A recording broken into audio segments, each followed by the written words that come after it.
సుందరకాండ అంటే ఏమిటి అంటే ఇది రామాయణంలో 5వ భాగం అని చెప్పొచ్చు.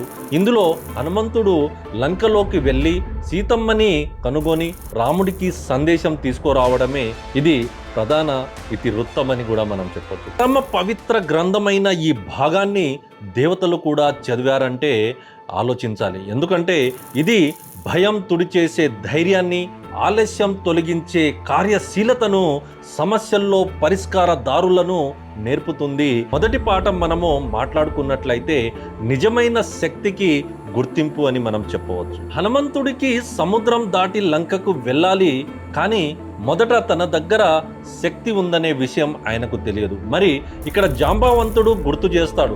మహాభారతంలో మాత్రం మహాభారతం నడిపించింది ఎవరు అని చెబితే శ్రీకృష్ణుడు అని చెప్తాము. జాంబవంతుడు లేకపోతే రామాయణము లేదు అని కూడా మనం చెప్పొచ్చు. ఎందుకంటే జాంబవంతుడు హనుమంతునికి శక్తి గురించి చెప్పడం వల్లనే హనుమంతుడు ఆయన యొక్క శక్తిని నిరూపించుకోగలిగారు అండ్ ఆయన శక్తితో లంకకు వెళ్ళడం జరిగింది అండ్ సీతమ్మ జాడని తీసుకురావడం కూడా జరిగింది. మన జీవితంలో కూడా మనకు ఇన్స్పైర్ చేసే వాళ్ళు, మన జీవితంలో కూడా మనకు చుట్టూ ఉన్న వాళ్ళల్లో మీ ఫ్రెండ్ మీ ఫ్యామిలీలో ఉన్నారో లేదంటే మీ చుట్టుపక్కల ఎవరైతే మెంటర్ ఉన్నారో వాళ్ళని మీరు ఫాలో అవ్వండి. వాళ్ళు చెప్పేది మీ యొక్క శక్తి రహస్యాలు మనకు తెలియదు. ఎప్పుడూ కూడా హనుమంతుని లాగా మన శక్తి సామర్థ్యాలు మనకు తెలియవు. కాబట్టి జాంబవంతుడు లాంటి వ్యక్తిని మీరు ఎత్తుక్కున్నట్లయితే జాంబవంతుడు గుర్తు చేస్తాడు, నీకు అపారమైన శక్తి ఉందని చెప్తాడు.